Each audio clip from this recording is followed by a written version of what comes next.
Hello, I'm Stan Williams, and this episode of the Moral Premise Storycraft Training is an introduction to story theory and the important role that irony plays in all successful storytelling.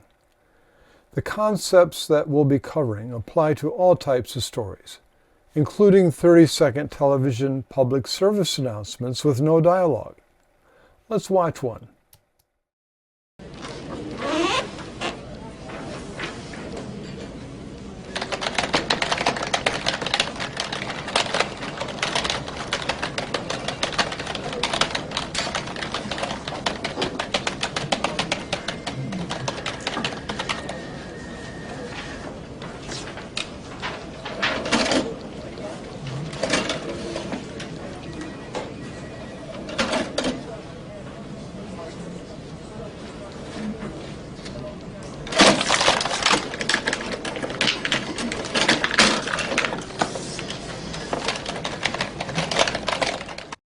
Now that short clip has a lot to say about story theory and irony.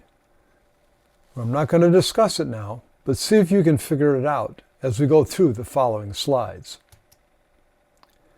So story is the repository of culture. Everything we need to learn and know about who we are, where we came from, and where we're going is taught to us through the telling of stories. We may learn facts through didactic instruction, but we learn values and motivation through the chronological mystery that only a story can convey. Story requires the relentless, non-stop impulse of time, which can never be retrieved. Stories are thus intriguing myths that convey universal truths from generation to generation. As a culture, why do we tell stories? It's because stories are a natural part of how humans convey truth. Over time, we've discovered that stories are like real life. They're like us, who live in chronological linear time. We don't know what's going to happen next in our lives or in stories. So we live with intrigue and suspense. When the story is over, like in an event of our life, or like a chapter in a novel, we've learned something about our lives, and that is our reward. We are constantly searching for meaning. Why am I here? Where am I going? How can I make an artful journey and surround myself with the elements of happiness?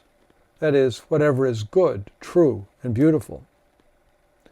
So it's important that we know the difference, as writers, between true stories and false stories.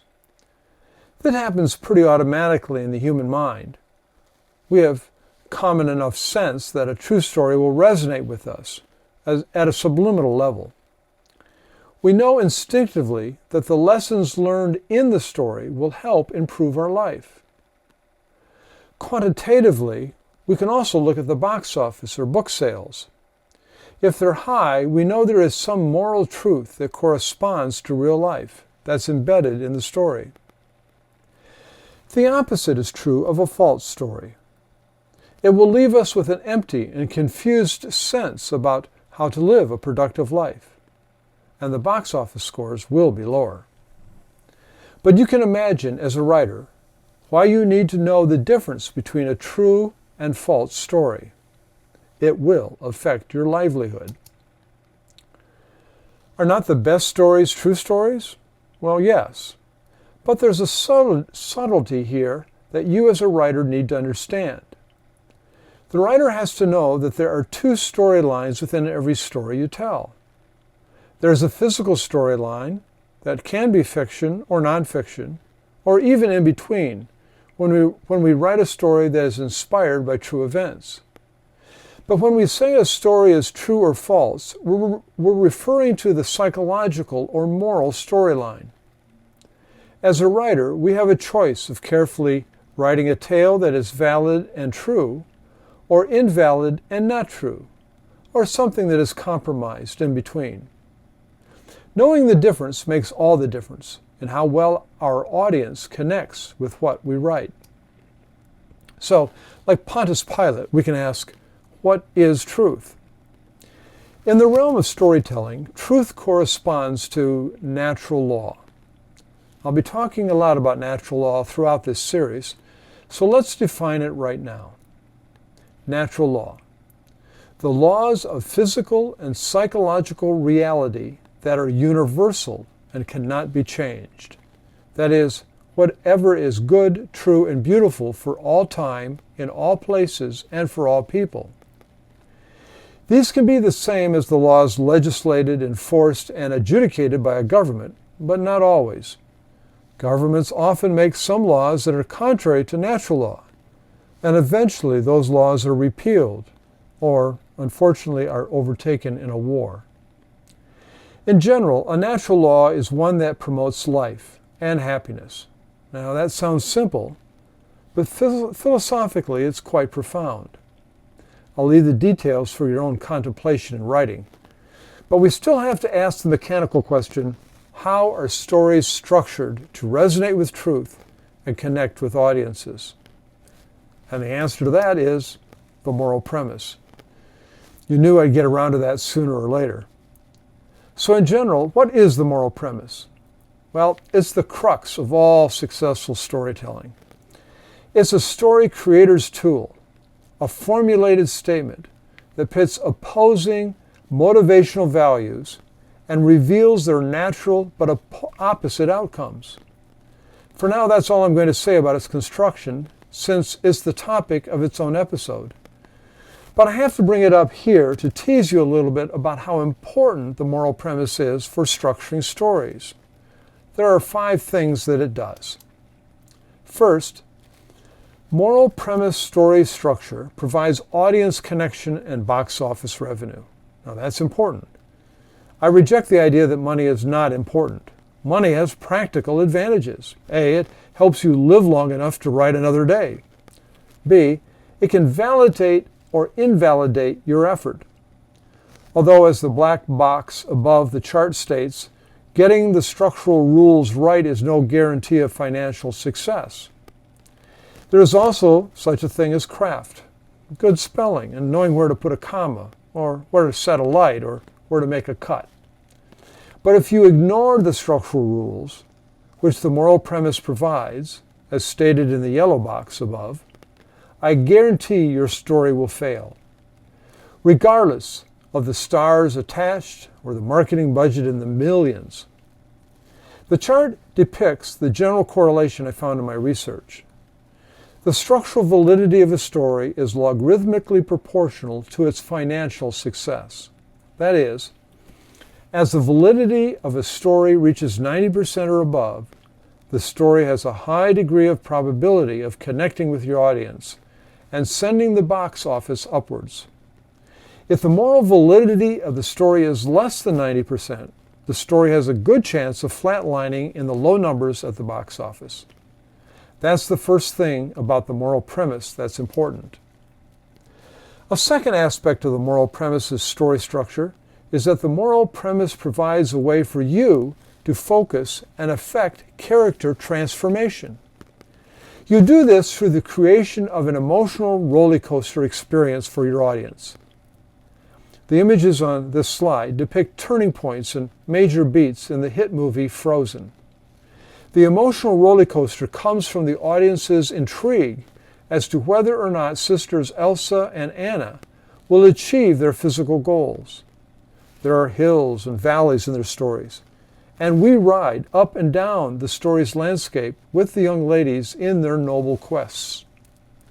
The moral premise will tell you exactly where those hills and valleys should go. Along with this same point, when we talk about character transformation, we need to be reminded that there are 3 kinds of transformation that occur. In order, there is first a psychological or value transformation of the character, where their motivations for taking action transform from a point of weakness or vice to one of strength and virtue. When that value transformation occurs, a door is opened that allows for a physical transformation in the character. thus allowing the character to overcome physical obstacles and take advantage of physical opportunities to achieve their goal. And lastly, there is an ironic transformation where the impossibility of the story's hook is made probable and achieved. Going on to point 3, the moral premise story structure provides for a unified spine for the inner and outer stories. The pictures here illustrate how the inner steel structure of the Statue of Liberty holds up the outer copper skin. The two work together to bring off the unified iconic structure. What's visible on the outside is held together by what's invisible on the inside. And that's exactly how stories work. Fourth, the moral premise story structure provides a realistic connection between physical action of the characters and the psychological motivation of your characters. The illustration shows how a human's thoughts, originating in the brain, travel through the body's spine and spinal cord to the arms, hands, fingers, and legs, which literally motivate the body's appendages to action. It is this invisible, psychological-based physicality that the writer has to emulate with his writing. What is the moral motivation or agent that drives the physical spine and action in the character's life? The writer needs to know that. It does not happen automatically, for the writer creating his or her world is in fact the God of that world. Fifth, the moral premise story structure provides for the logical steps involved in natural law, cause and effect. Just as the physical realm has natural laws like gravity, inertia, magnetism, and the like, so the psychological realm has natural laws that have predictable outcomes that involve guilt, confidence, kindness, truth-telling, lying, adultery, sacrifice, murder, and the like. Just as walking off a cliff causes gravity to automatically pull you to your death, so murder will automatically pull you into the consequences of revenge and justice. As the poster from Gary Mooney says, gravity, it isn't just a good idea, it's the law. So, our stories need to be about these universal laws. That way, everyone will understand what you're trying to say. At this point, the obvious question might be, how do we get drama and intrigue out of what is natural and supposedly common and everyday? The answer can be found in every form of entertainment. Take these posters, for example. We find the one on the left interesting because although we're familiar with the story of Isaac Newton sitting under an apple tree and getting knocked on the head by a falling apple, we're not used to seeing the geometric diagrams that appeared in Newton's brain as he figured out what gravity was all about. The juxtaposition of the right brain inspiration of the apple falling and hitting his head, and the left brain geometry, the diagrams, is so different we call it irony. We find irony amusing when it's made to appear reasonable. On the right, we have a more extreme concept of irony. Cows don't normally fall out of the sky onto cars. But the idea that a cow is subject to gravity and the consequence of hitting a car is entertaining. Likewise, we don't see signs about natural laws being enforced by government. Nature doesn't need government to enforce its laws.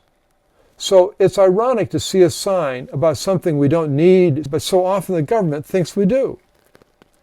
So the answer to the question, how do we get entertainment out of what's natural, is the juxtaposition of the impossible and a good story that makes it look reasonable. The illustrations in the two posters look impossible until someone makes them look reasonable through their skill of drawing. Irony, therefore, is the writer's first structural assignment. So what is irony? It's the mortar of successful storytelling. It's the incongruity or contrast between the expectations of a situation and what actually happens. For instance, when David meets Goliath, the expectation is that David, being much smaller and without armor and only a sling as a weapon, is going to get cut to pieces by the giant Goliath. a well-armored warrior carrying a blood-stained sword and shield. But just the opposite happens, and Goliath loses his head. Let's watch this opening scene from the blockbuster Frozen that did $1.2 billion worldwide. Ask yourself, what's in use here? What gets your attention? Yes, the visuals and the music are good, but look deeper. The scene depicts a group of men using their muscles to cut ice from a lake in the dead of winter. But Frozen is not about men cutting ice, although it is about something cold, a heart, and how that heart turns things cold as ice. But it's also about how that heart and the cold ice are worth mining. So there's a strong metaphor present. But look at the ironic images of the strong, winter-hearty, not-so-innocent men and the young, innocent boy. That's an irony that should get your attention.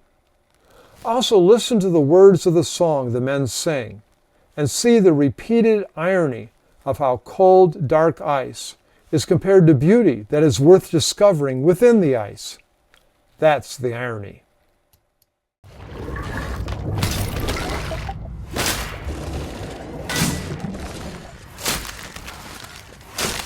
Born of cold and winter air and mountain rain combining, this icy force, both foul and fair, has a frozen harbor mining. So cut through the heart, cold and clear, strike for love and strike for fear, see the beauty sharp and clear, split the ice apart and break the frozen heart. What's that? Let it go! Oh! Watch your step! Let it go! Beautiful, powerful, dangerous. Cold! Ice has a magic and be controlled. Stronger than one, stronger than 10, stronger than 100 men! Born of cold and winter air and mountain rain combining, this icy force, both foul and fair, has a frozen heart worth mining. Cut through the heart, cold and clear, strike for love and strike for fear. There's beauty and there's danger here. Split the ice apart, beware the frozen heart.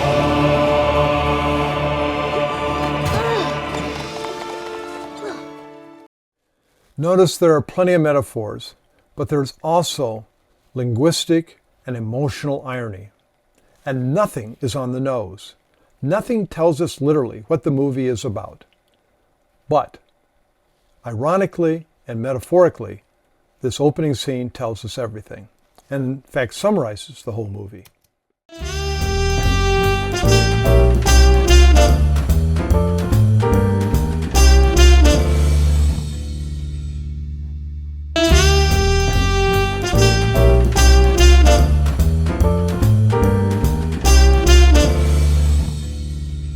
Now, I want to expand the importance of irony by talking about Aristotle's 6 pillars of a great story from his Poetics. The modern name for these 6 pillars are in color on the columns: setting, plot, characters, theme, style, and tone. Aristotle's names for the same are on the pillar's base: spectacle, plot, character, thought, diction, and song. One of Aristotle's rules is that all 6 of these need to work together harmoniously. That's accomplished by all of them focusing on one thing, and that's the moral premise or theme, which is one of the 6 pillars. But here's the catch. Aristotle's other grand rule is that good stories are about probable impossibilities, not improbable possibilities. Probable impossibilities references the story's hook. We talk about a hook in a later episode, but for now, think of the hook as something that seems utterly impossible, like a small shepherd boy fighting a giant warrior, or a young man falling in love with a mermaid, or a lawyer that cannot lie, or a shark that attacks a whole town. You see the pattern. These all seem impossible, and that's what makes them good hooks. Now let's break down this adage of Aristotle's just a bit more. The term probable here refers to the writer's craft to make something seem logical and natural, even if that something is normally or naturally impossible. Thus, a probable impossibility refers to something that seems intriguing but unlikely. Yet through the writer's craft, the impossibility is made probable. The intrigue, the mystery, the suspense comes from how the impossible is made probable. Here's an example. It's not likely, and it's probably impossible, that a queen could turn whatever she wants into ice. But such a case is made reasonable by a mystical troll explaining Elsa's curse early in Act 1. Thus, the impossible that we see a great deal in Act 2 is made probable. Now here, the term improbable refers to the absence of the writer's craft. In other words, things happened for the writer's convenience and for apparently no other reason. For example, there's no foreshadowing of Elsa's ability to turn anything into ice. There's no backstory about what happened as a child. There's no quirk of personality that makes the action plausible. In other words, it's improbable. And here the term possibilities refers to the lack of irony, the lack of a hook, the lack of intrigue and suspense. Once, a writer sent me a script that was nothing more than a character getting out of bed and going to work and sitting at his desk. There was nothing out of the ordinary. There wasn't even a hint of a personal idiosyncrasy, a goal, or a threat. The only suspense was waiting for the zombie to attack him on the bus, but it never happened. Thus, probable impossibilities are always preferred to improbable possibilities. Now, the solution to discovering probable impossibilities is simple to understand, but much harder to implement. Although here's the key. It's called ubiquitous irony. Ubiquitous means everywhere you look. Staying within the confines of Aristotle's pantheon of story, we have 6 pillars or areas of the story to consider.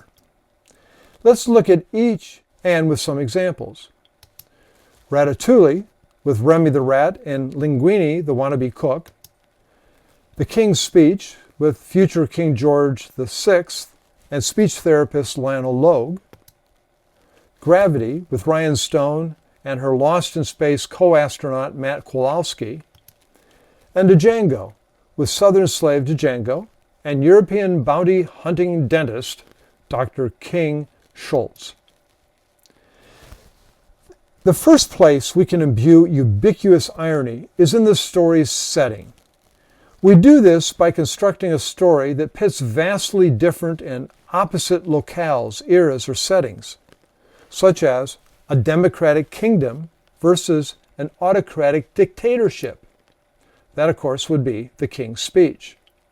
Or the bigoted, uneducated South against the enlightened, educated Europe. Of course, that's Django. Space versus Earth. Can't get much different than that. And we have Gravity. And gutter garbage versus French cuisine. Ratatouille. Take a minute to look at each of those and see the inherent conflict that the setting alone provides.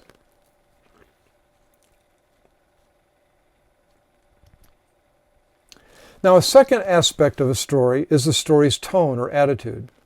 This, like all the others, can be imbued in a novel as well as in a movie or a play.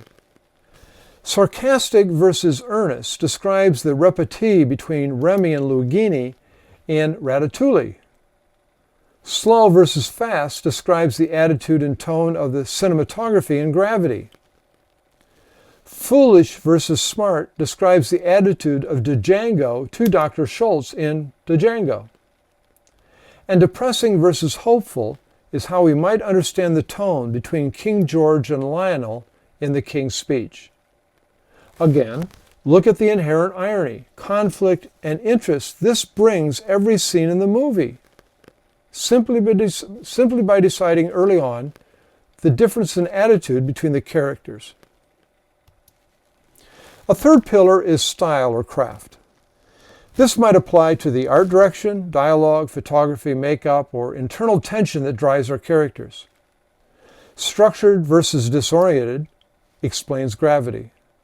Recall the neat order of the space station before and the chaos after it's hit by the space debris. Depressing versus liberating recalls the threat that we experience in Django.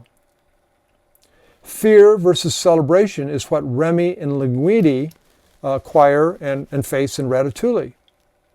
And reticent versus courageous are the emotional elements that affect King George and Lionel in the King's Speech.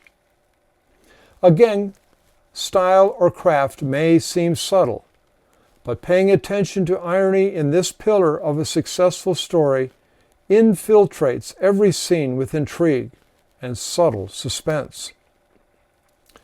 The fourth pillar of great stories, where we find irony most significant, is in the theme. This pertains to the moral premise and how vice and virtue, strengths and weaknesses clash for the character's attention. Now, the theme and the moral premise are not exactly the same, but for this comparison, they can be. Consider that. The theme is the crux of the story because it is here that we discover what the story is really about at the internal, motivational level of our characters. What we see physically is the metaphor for what is happening underneath the surface. So here we look at the conflict of values that drives the outward action. Thus, timidity versus courageousness explains the motivational values behind the King's Speech. The king believes he will find success and happiness by continuing to be timid, where Lionel is convinced his success lies in courage.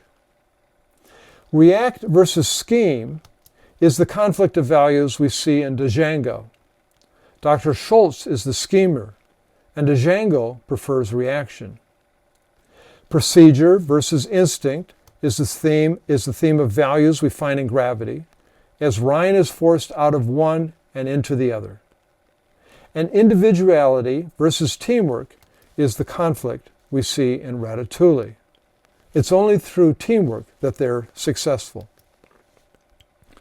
The fifth pillar of successful stories, where there is opportunity for built-in irony, is the all-important arena of characters, the agents of change and transformation in any story. The audience will focus on the characters first because they are the thing most like themselves.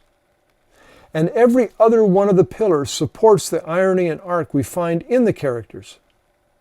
Consider the irony of a king who wants to be less than royal versus a commoner who seems to have stolen a prestigious title. That, of course, is the King's Speech. Or the partnership of a slave and a dentist, ironically hunting abusive slave owners. Explosive character conflict, Django. How about a procedurally trained scientist being forced to use her gut and intuition? Gravity. And a freelance rat battling a biased human establishment. That's Ratatouille. The sixth and final pillar of a great story is what often we work hardest on, the plot. The basic ironic component here is the physical hook of that impossible situation that's made probable by good writing. Thus, in the King's Speech, we have a shy, stuttering prince who arcs into a courageous, eloquent king. In Django, a beaten and demoralized slave is plotted to become a free man and a judge of his oppressors. In Gravity, we discover how it's possible to ironically come back to Earth from being lost in space against all odds. And in Ratatouille, we follow the unbelievable, if not impossible path of a secret rat who comes from underneath a hat to become a celebrated chef, not unlike a rabbit that's pulled out of a magician's hat. Yes, anybody can cook, says the movie, and that's ironic.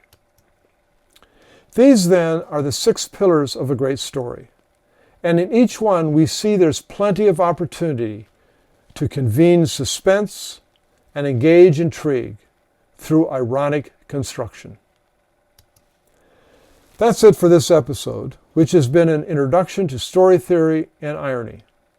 Please send me your questions and comments. And thanks for joining me on this episode of Moral Premise Storycraft Training. Until next time, may your writing and storytelling always bestow help, bestow hope, and vanquish fear. I'm Stan Williams.